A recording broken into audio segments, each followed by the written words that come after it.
Halo manusia malam, balik lagi bareng gua Andika di sini di channel Malam-Malam Stories. Malam-Malam Stories.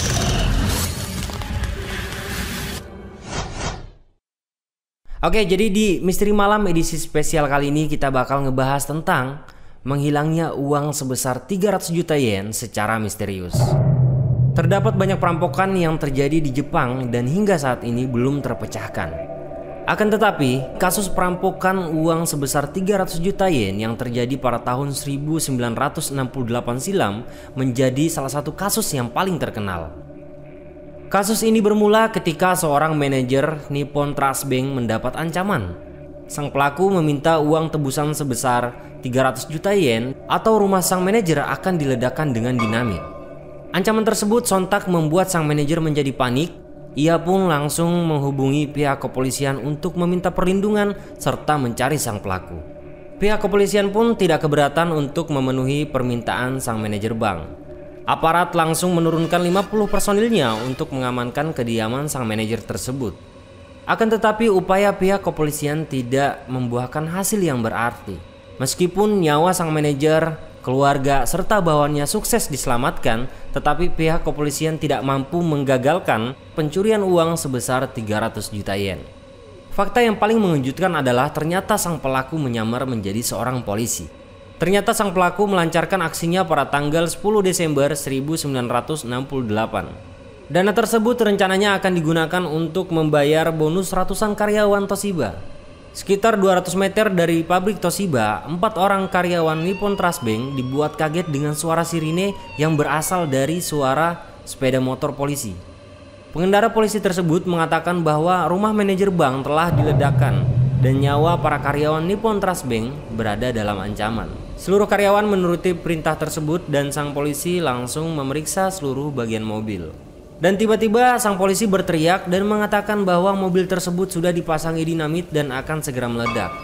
Para karyawan pun panik dan langsung melarikan diri mencari tempat yang aman. Namun mereka dibuat kaget karena tak kunjung mendengar suara ledakan. Setelah mereka kembali ke lokasi mobil tersebut, mereka kembali kaget karena mobil yang mereka bawa sudah tidak berada lagi di lokasinya. Salah seorang karyawan tersebut langsung menghubungi manajer bank. Karyawan tersebut pun langsung bernapas lega karena sudah mendengar kabar bahwa sang manajer bank beserta keluarga dan juga karyawan yang ada di Nippon Trust Bank berada dalam kondisi yang baik-baik saja. Setelah itu, 4 orang karyawan Nippon Trust Bank yang berada di lokasi perkara mulai sadar bahwa mereka baru saja menjadi korban perampokan dan polisi yang menghentikan mereka ternyata adalah aktor utama terjadinya kejadian ini. Fakta selanjutnya, polisi gagal menemukan pelaku dari perampokan uang 300 juta yen. Seluruh barang bukti tersebut sengaja ditinggalkan sang pelaku untuk menghambat proses investigasi. Yang membuat heran adalah terdapat lebih dari 100.000 anggota kepolisian yang terlibat dalam investigasi ini. Bahkan proses penyelidikan dilaporkan menelan biaya sebesar 12 juta US dollar.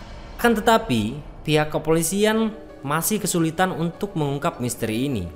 Aparat sempat menjadikan seorang pria berumur 19 tahun menjadi tersangka utama.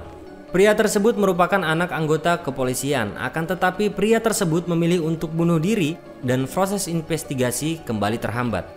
Pihak kepolisian pun akhirnya mengakui kekalahan mereka pada Desember 1975.